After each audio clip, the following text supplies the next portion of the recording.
স্বাভাবিক, আমরা বড় হই, আমাদেরকে যে আগলে রেখেছে তাকে তো ভবিষ্যতে আমাদেরকেই আগলে রাখতে হবে। মানে আমাদের কাজই বাবা মাকে আগলে রাখা, সেই দায়িত্বটা আরো, সে যখন চিকিৎসক তার গুরু দায়িত্বটা আরো বেশি। হ্যাঁ, আমি ওর পাশেই শুয়েছি, ও ল্যাপটপে পড়াশোনা করছে, তো এসি চলছে বলে আমি গায়ে ঢাকা দেওয়া অভ্যাস নেই। ও যখন শোবে ঠিক আমাকে চাদর দিয়ে পুরো চারিদিকে, হসপিটালও দ্বিতীয় বাড়ি, সেখানে ও সুরক্ষিত, কাজের জায়গা ওর, সেখানে কেন টেনশন করব? ও যখন 11টা 15-তে ফোন করলো, মা আমার খাবার এসে গেছে, আমি বললাম কি খাবি? ও রুমালি রুটি, চিকেন ভর্তা আর অনেক কিছু বললো। আমি বললাম ওই দাঁতে ক্লিপ বাঁধা ছিল, গরম গরম খাস, ভাত খাবি না যখন, ওটা চিবাতে কষ্ট হবে। হ্যাঁ মা, সবাই একে আমি ডেকে ফেলেছি, তোমরাও খেয়ে দেবে, বাবাকে ওষুধ খেতে বলো, কোনো টেনশন নেই। এই লাস্ট কথা, আর কথা হয়নি মেয়ের সঙ্গে। অন্যান্য দিন সকালে কখন কথা হতো আবার? ওই 8:30 হ্যাঁ, ওই সকাল ভোরবেলার দিকে তো একটু ঘুমাতে টাইম পেতো, তখন ওই ডিউটি আবার জয়েন করার আগে ফোন করে নিত। ঘটনার 11 দিন পার, আপনারা সন্তুষ্ট? সন্তুষ্ট না, আশায় আছি। সন্তুষ্ট কি করে হবো? কোনো কিছুতেই সন্তুষ্টি আর আমাদের নেই। সন্তুষ্টি আমাদের তো এখন এটা নিয়েই বেঁচে থাকতে হবে। যদি জাস্টিসটা পাই ঠিকঠাক, তাহলে হয়তো একটু মনের শান্তি পাবো। মনের শান্তি হবে। আমাদের কাছে আসবে না। আমাদের জীবনের সন্তুষ্টি শেষ। এই মাত্র একদিন ধরে যে ওই আমাদের পৃথিবী বলতে পারেন। ছোট থেকে অনেক কষ্টে মানুষ অনেক করেছে, কষ্ট। এখন হয়তো মেয়ে সেটেল হয়েছিল, চিকিৎসক হয়েছিল, একটু সুখের মুখ দেখছিল।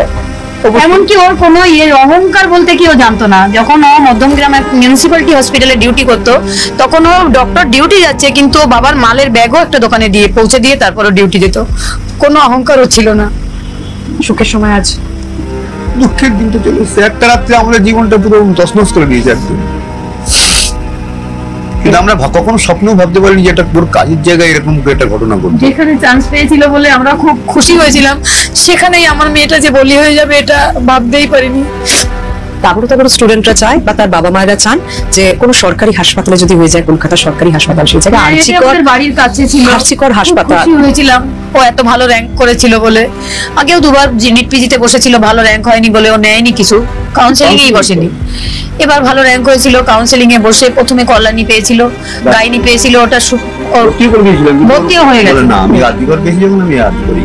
আরজিকরে কিন্তু সেই আরজিকরের ভূমিকা কিরকম পেলেন যখন আপনার মায়ের মেয়ের সঙ্গে এই ঘটনাটা ঘটে? কিন্তু প্রথম দিন থেকেই যখন ওই প্রথম যে গেছে, তখন থেকেই ওর মনের মধ্যে একটা প্রথম যে ভিপি যে সুমিত রায় তফাদার, ওর আন্ডারে যখন পড়লো, তখন আমাকে সে বললো, মা এই ভিপির আন্ডারে কোনো মানে ফিমেল পিজিটি এখনো এমডি করেনি, আমি ফার্স্ট ফিমেল পিজিটি এনার আন্ডারে করছি।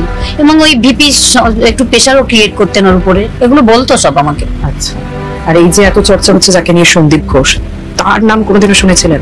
না, তার নাম কোনোদিনও শুনেন? প্রিন্সিপালের নাম বলি, প্রিন্সিপালের কাছে যেদিন ভর্তি সেদিনই একমাত্র গেছি, তাই জন্য আমরা প্রিন্সিপালের কাছে যাওয়ার দরকার পরে। আর কলেজে গেছি মাত্র আমি 2 দিন, আর ওয়াইফ গেছে 3 দিন। 9 তারিখ থেকে এখনো পর্যন্ত আরজিকরের যিনি প্রিন্সিপাল ছিলেন তার ভূমিকা, এবং আরজিকরের যিনি ওর ইমিডিয়েট বস বা ইমিডিয়েট টিচার ছিলেন তার ভূমিকাতে আপনারা সন্তুষ্ট? না না, একদম আমাদের টোটাল ডিপার্টমেন্টে প্রথম থেকে আজ পর্যন্ত আমাদের সাথে কেউ যোগাযোগ করেনি, প্রথম দিন থেকে এখনো পর্যন্ত না।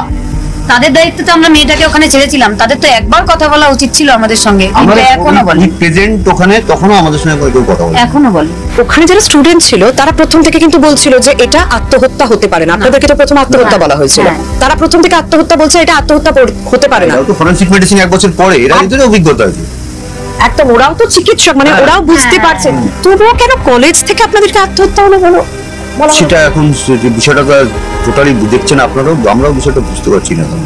ওই যে 4-5 ঘন্টা ধরে ও ওই ঘরে রইলো, কোনো জুনিয়র ওকে এসে ডাকলো না, এটা একটা আমাদের ধোঁয়াশার মধ্যে রয়েছি আমরা। মানে যে 60-70টা পেশেন্ট, ওই সেখানে একমাত্র সিনিয়র ডক্টর, জুনিয়ররা ওর কথাই কাজ করবে, সেখানে ওকে কারো প্রয়োজন পড়লো না। এবং ওখানে যে চিৎকার চেঁচামেচি হলো, কারো কানে পৌঁছালো না, এটা আমাদের একটা কনফিউশন রয়েই গেছে। এখন তো তদন্তকারী আধিকারিকরা এটাও বলছেন যে আদৌ সেমিনার হল ঘটনাটা ঘটেছে কিনা।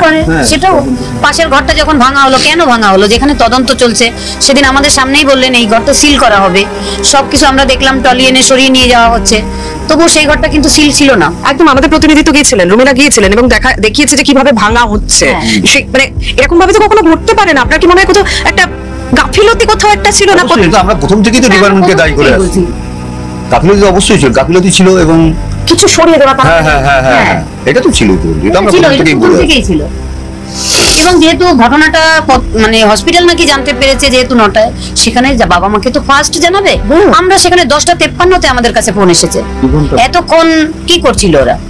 তারপর অনেকক্ষণ বসিয়ে রাখলো, দেখতে বসিয়ে তো রাখলোই। এখন ডেকে নিয়ে যাওয়ার মানেটাও তো বুঝতে পারলাম না, আমাদের 4টার সময় ডেকে নিত যদি ওদের এতই অসুবিধা। তারপর সেখান থেকে আমরা দেখলাম যে পুলিশ তড়ি ঘড়ি নিয়ে চলে গেল আপনাদেরকে আবার কাছে যখন আমাদের পৌঁছাতে না না না আবার যখন নিচে নামালো বডিটা যে মর্গে নিয়ে যাওয়ার জন্য, তখন আমাদের তো আমরা জানি না, তখন থেকেই আমাদের মানে আড়াল করার চেষ্টা হচ্ছে।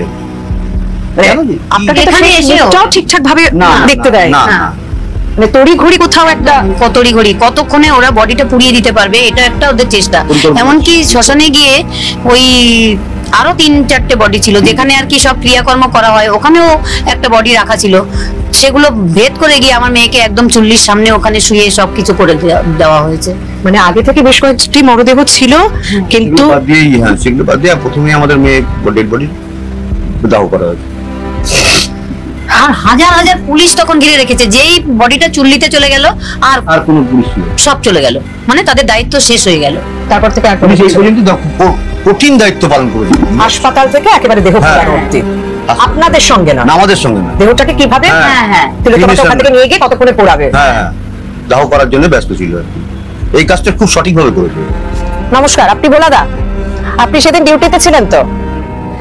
আমি ওই তিলোত্তমার মায়ের সঙ্গে কথা বললাম, ওনার মা বলছেন যে সেদিন নাকি প্রচুর পুলিশ এসেছিল। হ্যাঁ এমনও হয়েছে যে 3টে মরদেহ ছিল, সেগুলোকে রেখে মানে হ্যাঁ, যে কনজেস্টেড হয়ে গেছিল ওই জায়গাটাতে, এত বডির লোক ছিল, যেগুলো বডি ছিল তার আগেও বডি ছিল, তারপরে লোকাল লোকও ছিল, ভিআইপিও ছিল। এই যে জায়গাটা পুরো কনজেস্টেড হয়ে গেছে, যত তাড়াতারি রিলিজ করা যায় তত তাড়াতাড়ি। মানে পুলিশের একটা তাড়াহুড়ো ছিল। পুলিশ যত তাড়াতাড়ি জায়গাটা ওনাদের তো কানুন ব্যবস্থাটা ঠিক রাখতে হবে না, ঠিক একটা কোনো গন্ডগোল হয়, সেই জন্য আমরা চাইছি যত তাড়াতাড়ি রিলিজ হয় জায়গাটা ততই ভালো। মানে এটা সত্যি যে 3টে দেহ থাকা সত্ত্বেও পুলিশ এসে তাড়াতাড়ি ওইটাকে দাহ করতে হবে। পুলিশ আগেই আমাকে ইনফর্ম করেছিল, আচ্ছা, পুলিশ আগেই ইনফর্ম করেছিল যে আমাদের একটা বডি আসছে। আপনাদের লড়াইটা ছোট থেকে এখনো পর্যন্ত, এবং এরপরেও সেই লড়াইটা থেমে থাকলো না। নির্ভয়ার মা আপনাদের পাশে আছেন বলেছেন, ফোন করেছিলেন। কথা হয়েছিল? হ্যাঁ, কথা হয়েছিল। কথা হয়েছিল, কি বললেন? উনি যা গাইডলাইন দেওয়া বললেন এইভাবে চলুন। আচ্ছা, এমনকি নির্ভয়ার সময় যিনি লয়ার ছিলেন তিনিও বলেছেন আপনাদের, হ্যাঁ লড়বেন বলেছেন, সুপ্রিম কোর্টে যদি কেস আসে আমি লড়বো। আপনার মেয়ের সঙ্গে যখন ঘটনাটা হয় খুব চর্চা হলো একটা বিষয় নিয়ে, যখন ক্ষতিপূরণ দেওয়ার কথাটা হলো আপনি সাময়িকভাবে প্রত্যাখ্যান করলেন। এই বিষয়টা কিন্তু কোথাও একটা উদাহরণ তৈরি করেছে যে না, বাবা মা কিন্তু বিচার থেকে সরছে না। আমার মেয়ের বিনিময়ে আমি আর কিছু, আমি টাকা আমি দিয়ে দিতে পারি, কিন্তু কেউ আমার মেয়েটাকে কি আমার কাছে ফিরিয়ে দিতে পারবে?